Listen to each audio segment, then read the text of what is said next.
Hello दोस्तों। तो episode की शुरुआत में हमें वहीं से दिखाया जाता है जहां मैनेजर लिंग लाओ लिन फैन को बड़ी हैरानी से देख रहे होते हैं और हंसकर कहते हैं, तुम वाकई एक जीनियस लड़के हो लिन फैंग। तुम्हारी चालाकी वाकई काबिले तारीफ है। जिस तरह से तुमने मेरे सामने यह डील का ऑफर रखा, शायद ही कोई और दूसरा रख पाता। चलो बिना समय गवाए मेन मुद्दे पे बात करते हैं। अगर देखा जाए तो इस टेक्निक को बेचकर हम मिलियन स्पिरिट स्टोन कमा सकते हैं, पर इसके लिए मुझे इसे टियाननान चैम्बर के ऑक्शन हॉल में बेचना पड़ेगा, जहां शायद इसकी कीमत और बढ़ जाए और ये 3 मिलियन तक पहुंच जाए। और इस पर हमारा टियाननान चैम्बर केवल 20% चार्ज लेगा। मगर लिन फैन कहता है कि मुझे कुछ ज़्यादा ही अर्जेंट है, क्योंकि मुझे इस टेक्निक को बेचकर कुछ हर्ब भी खरीदने हैं। जिसके जवाब में मैनेजर लिंग लाओ कहते हैं कि लिन फैंग, अगर तुम्हें इतना ही अर्जेंट है तो तुम ये टेक्निक मुझे बेच दो, जिसके बदले मैं तुम्हें 1.5 मिलियन स्प्रिट स्टोन दे दूंगा। जो सुनकर लिन फैंग कहता है कि मैं डील के लिए तैयार हूँ, मगर मेरी एक और शर्त है कि मुझे 10 प्रकार की स्पिरिचुअल हर्ब चाहिए जो 300 साल पुराने हो। जो कहकर लिन फैंग मैनेजर लिंग लाओ को अपनी बनाई हुई लिस्ट दिखाता है, जिसे देखकर मैनेजर लिंग लाओ भी सोचता है, मेरे पास ये सारे हर्ब मौजूद हैं, लेकिन इनमें से मैंने 800 साल पुराना सोल कंडेंसिंग हर्ब तो प्रिंसेस बिंगलोआन को देने का वादा किया है। वैसे भी मैं प्रिंसेस को नाराज़ करने का रिस्क नहीं ले सकता। और सोचने के बाद कहते हैं, यह हर्ब तो हमने सेल कर दिया है, मगर वैसे भी लिन फैंग, ये ओल्ड मैन आपके लिए कुछ दिनों बाद यह 800 साल पुराना सोल कंडेंसिंग हर्ब तो लाकर दे ही देगा। मगर ड्रैगन आई की पावर की मदद से लिन फैंग ने यह सब कुछ सुन लिया होता है, जिस पर वह कहता है कि अगर आप मुझे यह हर्ब नहीं देना चाहते हैं तो मेरे पास सिटी में और भी ऑप्शन है जहां मैं इस टेक्निक को बेच सकता हूं। यह कहकर वो वहां से जाने लगता है। पर तभी मैनेजर लिंग लाओ से रुक लेते हैं और सोचने लगते हैं, मेरे लिए यह टेक्निक भी ज़रूरी है और प्रिंसेस को वह 800 साल पुराना सोल कंडेंसिंग हर्ब देना भी ज़रूरी है, क्योंकि प्रिंसेस बिंगवान की मास्टर सोल अवेक नहीं हो पा रही है और एक एल्केमिस्ट ने उन्हें 800 साल पुराना सोल कंडेंसिंग हर्ब लेने को कहा था, जिससे उनकी मास्टर सोल अवेक हो जाए। क्या कोई ऐसा तरीका नहीं हो सकता जिससे यह दोनों प्रॉब्लम सॉल्व हो जाए? मगर लिन फैन यह सब ड्रैगन आई की पावर की मदद से सुन लेता है और रोबोटका से पूछता है कि क्या यहाँ कोई ऐसी टेक्निक नहीं है जिससे प्रिंसेस बिंगवाल की मास्टर सोल अवेक हो जाए। जिस पर रोबोटका उसे कहती है, मास्टर, यहाँ बहुत सी टेक्निक है, मगर पहले हमें प्रिंसेस बिंगवान की कंडीशन को जानना होगा। जिसे सुनकर लिन फैंग मैनेजर लिंग लाओ से कहता है कि मैं प्रिंसेस बिंगवान की मास्टर सोल अवेक करने में उनकी मदद कर सकता हूँ। यह सुनकर वो ऐसे हैरान हो जाते हैं कि जैसे आप और हम अपने अकाउंट में 10 करोड़ देखकर हैरान हो जाएंगे, और कहते हैं, यह तो टॉप सीक्रेट था जो यहाँ केवल कुछ सुपीरियर लोगों को ही पता था, यह आपको कैसे पता चला? फिर इसके बाद मैनेजर लिंग लाओ उस सर्वेंट की तरफ देखते हैं, मगर वो नाम से हिला रही होती है। जिसके बाद लिन फैंग कहता है कि आपके लिए क्या जानना ज़रूरी है, कि मुझे ये कैसे पता चला, या फिर यह जानना ज़रूरी है कि प्रिंसेस बिंगलोआन की मार्शल सोल को मैं कैसे अवेक कर सकता हूँ, क्योंकि मेरे पास मेरे फादर की दी हुई मार्शल स्पिरिट अवेकनिंग टेक्निक है जो मैं प्रिंसेस बिंगलोआन को दे सकता हूँ, लेकिन उसके बदले उन्हें मुझे वह 800 साल पुराना सोल कंडेंसिंग हर्ब देना होगा और उसके बदले मैं आपको वह टेक्निक गिफ्ट के रूप में दे सकता हूँ। तो बताइए इसके बारे में आपका क्या कहना है, क्योंकि इस सिटी में और भी ऑक्शन हॉल है जो मेरी इस डील को बड़ी आसानी से मानेंगे। तो जो भी कहना है सोच समझ के कहना। और ये सब लिन फैंग बड़ी कोल्ड वॉइस में कह रहा होता है। और ये सुनकर मैनेजर लिंग लाओ सोच रहा होता है कि मुझे यह लिन फैंग कहीं से भी नॉर्मल पर्सन नहीं लग रहा। वैसे भी इसे प्रिंसेस के बारे में भी मालूम है, जो मालूम करना किसी कॉमन पर्सन की बस में नहीं है। अगर इसके पास सच में कोई ऐसी टेक्निक है जिससे प्रिंसेस बिंगलोआन की मार्शल सोल अवेक हो सकती है, तो मुझे इसे प्रिंसेस से मिलवाना चाहिए, क्योंकि अब तक लिन फैंग ने अपनी काबिलियत तो साबित कर ही दी है। फिर इसके बाद मैनेजर लिंग लाओ लिन फैंग से कहता है, क्या कहा आपने मिस्टर लिन फैंग, आपके पास सच में कोई ऐसी टेक्निक है जो प्रिंसेस बिंगलोआन की मार्शल सोल अवेक कर सकती है? जिसके जवाब में लिन फैंग कहता है, क्यों, कोई शक? और मैनेजर लिंग लाओ कहता है, नहीं नहीं, आप पर शक करने का कोई सवाल ही नहीं उठता। और ये सब मैनेजर लिंग लाओ बड़े रिस्पेक्ट के साथ कहता है और बताता है, अगर आपके पास वाकई ऐसी कोई टेक्निक ना हुई तो आपके लिए बहुत प्रॉब्लम हो सकती है। तो आप समझ रहे हैं ना मिस्टर लिन फैंग? तो लिन फैंग कहता है, हाँ मैं समझता हूँ। और मैनेजर लिंग लाओ कहते हैं, तो चलिए अभी आपको प्रिंसेस बिंगलोआन से मिलवाते हैं। जिसके बाद सीन शिफ्ट होकर हमें प्रिंसेस बिंगलोआन को दिखाया जाता है, जहाँ प्रिंसेस बिंगलोआन कहती है, मैनेजर लिंग लाओ, क्या यही लिन फैंग है जिसके पास वो टेक्निक मौजूद है जो मेरी मार्शल सोल को अवेक कर सकती है? मगर मैनेजर की जगह लिन फैंग आगे बढ़कर बड़े एटीट्यूड से कहता है, अगर मेरे पास वो टेक्निक नहीं होती तो मैं यहाँ आने की इतनी बड़ी हिम्मत नहीं करता। जिसके जवाब में प्रिंसेस बिंगलोआन कहती है, अगर तुम मुझे बेवकूफ़ बनाने की कोशिश कर रहे हो लिन फैंग, तो तुम इसके कॉन्सिक्वेंसेस झेलने के लिए रेडी रहना, मैं तुम्हें हिडन अर्थ केव में फेंक दूंगी, जहाँ तुम्हारी लाश किसी को ढूंढने पर भी ना मिले।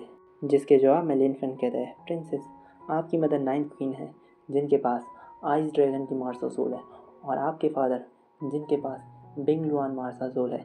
ये दोनों एंशिएंट टाइम की सबसे पावरफुल ब्लड लाइन है, और इन दोनों ब्लड लाइन के कॉम्बिनेशन के कारण आपके पास 2 मार्शल सोल है जो एक दूसरे को रेजिस्टेंस कर रहे हैं, जिस कारण आपकी मार्शल सोल अवेक नहीं हो पा रही है।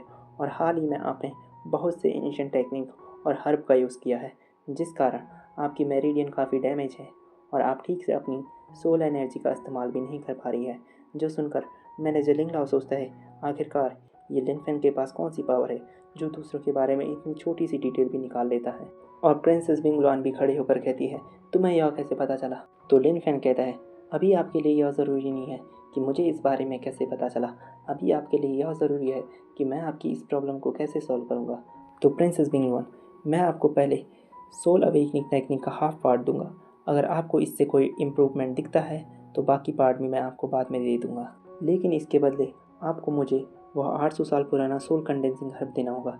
जिसकी बातें सुनकर प्रिंसेस बिंगलुआन पहले तो लिन फेन को वह हर्ब देती है और कहती है, अगर तुमने मुझे धोखा दिया तो तुम इसके कॉन्सिक्वेंसेस झेलने के लिए तैयार रहना। जिसके बाद लिन फेन एक पेपर और पेन मांगता है और वह टेक्निक लिखकर प्रिंसेस को दिखाता है और पूछता है, प्रिंसेस, आपका क्या विचार है इसे देखकर? जिसे देखकर प्रिंसेस भी सोचती है, इसकी नॉलेज पहले से ही पीक पॉइंट पर पहुंच चुकी है, और कहती है, तुम्हारी यह टेक्निक तो किंग लेवल की लगती है। जिस पर लिन फेन कहता है, तो बताइए प्रिंसेस, क्या यह टेक्निक उस 800 साल पुराने सोल कंडेंसिंग हर्ब के वर्थ इट है? जिस पर प्रिंसेस बिंगलुआन कहती है, ऐसे 100 हर्ब भी इस टेक्निक के आसपास के प्राइस के नहीं है। मैं तुम्हें इस टेक्निक के मार्केट प्राइस के 60 गुना ज़्यादा दूंगी, और समय आने पर तुम पर एक फेवर भी ज़रूर करूँगी। जिस पर लिन फेन कहता है, आपने इतना ही कहा, यही मेरे लिए काफ़ी था प्रिंसेस। और प्रिंसेस मैनेजर लिंगलाओ से कहती है, हमारे गेस्ट से अच्छे से बात करना। जिसके बाद प्रिंसेस उस टेक्निक को ट्राई करने के लिए जाती है।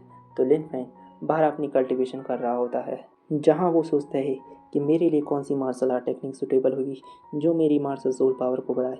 तो रोबोट गर्ल कहती है, मास्टर, आपको स्काई लिफ्टिंग फिंगर टेक्निक और 8 डेजोलेशन पाथ टेक्निक को सीखना चाहिए। वो आपकी गोल्डन ड्रैगन मार्शल सोल के साथ परफेक्ट मैच होती है। जिस पर लिन फेन मान जाता है और उस टेक्निक को प्रैक्टिस करने बैठ जाता है। जहाँ से सीन शिफ्ट होकर हमें प्रिंसेस बिंगलुआन को दिखाया जाता है, जो लिन फेन की टेक्निक को प्रैक्टिस करके सोच रही होती है, ये टेक्निक सही मायनों में किंग लेवल टेक्निक कहलाने के लायक है। जिसके बाद वो बाहर आकर मैनेजर लिंगलाओ से कहती है कि लिन फेन के बैकग्राउंड के बारे में पता करो। जिस पर मैनेजर लिंगलाओ कहते हैं कि मुझे पहले से ही मालूम था कि वो कोई जीनियस है, इसलिए मैंने पहले से ही पता लगा लिया था कि वो कौन है। जहाँ मैनेजर लिंगलाओ प्रिंसेस को लिन फेन की डिटेल दिखाता है, जिससे प्रिंसेस खुश होकर कहती है, मैं अपने फादर से आपके लिए इनाम की बात करूँगी।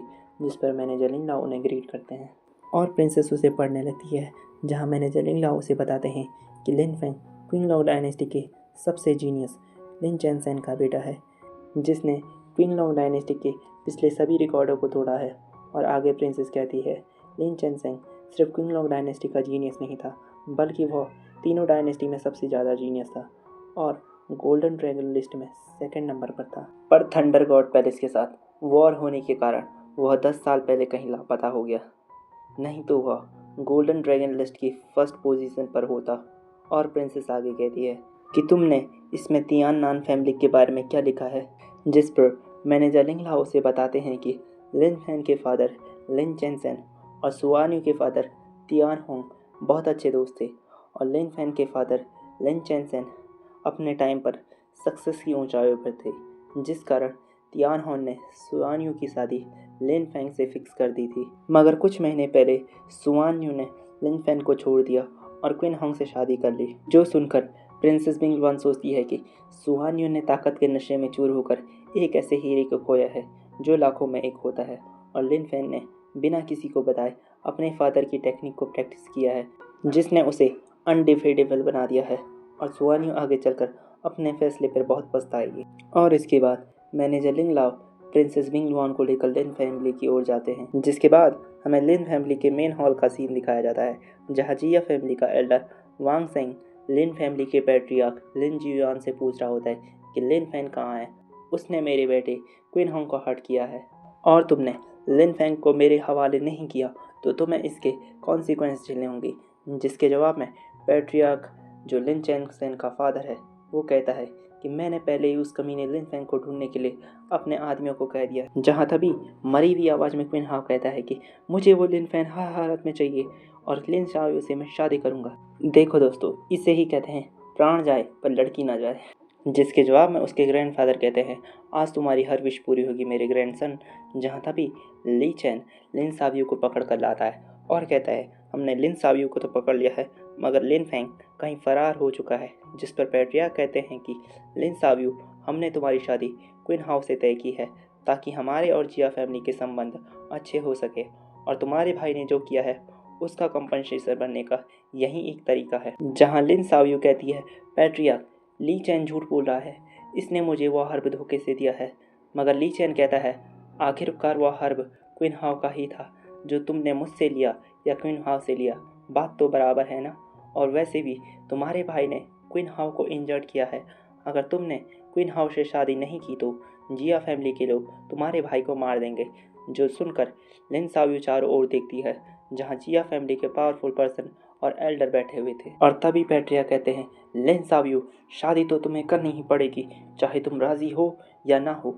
मगर लिन सावियो शादी के लिए मना कर रही होती है पर पैट्रिया कहते हैं लिन सावियो तुम हमारी फैमिली की वैसे भी मेंबर नहीं हो, तुम्हें तो हम 15 साल पहले एक फॉरबिडन जगह से लाए हैं और अब तुम्हारा फर्ज बनता है कि तुम इस एहसान को चुकाओ। जो कहकर वह अपनी फायर एप मार्शल सोल को एक्टिवेट कर लेते हैं। जहाँ तभी एक हेरोइक एंट्री के साथ लिन फैंग कहता है मगर मेरे होते हुए कौन मेरी बहन को बुली करेगा, देखते हैं किस में इतनी हिम्मत है। जिसे देखकर पैट्रियार्क भी कहते हैं तुम आ ही गए कमीने। जहाँ एक मास्टर कहता है लिन फैंग अगर तुम जीना चाहते हो तो जल्दी से जिया फैमिली के मास्टर से माफ़ी मांगो। मगर लिन फैंग के देखने भर से उस मास्टर का सर मानो दर्द से फटने लगता है। जिसके बाद लिन फैंग सुआन यू से कहता है कि मेरे होते हुए तुम्हें डरने की ज़रूरत नहीं है, मैं भी तो देखूं आखिर वो कौन सा पर्सन है जो तुम्हें बुली करने की हिम्मत रखता है। जिसके बाद लिन सावियो को अपनी पावर से उठाकर एक सेफ जगह पर रखता है।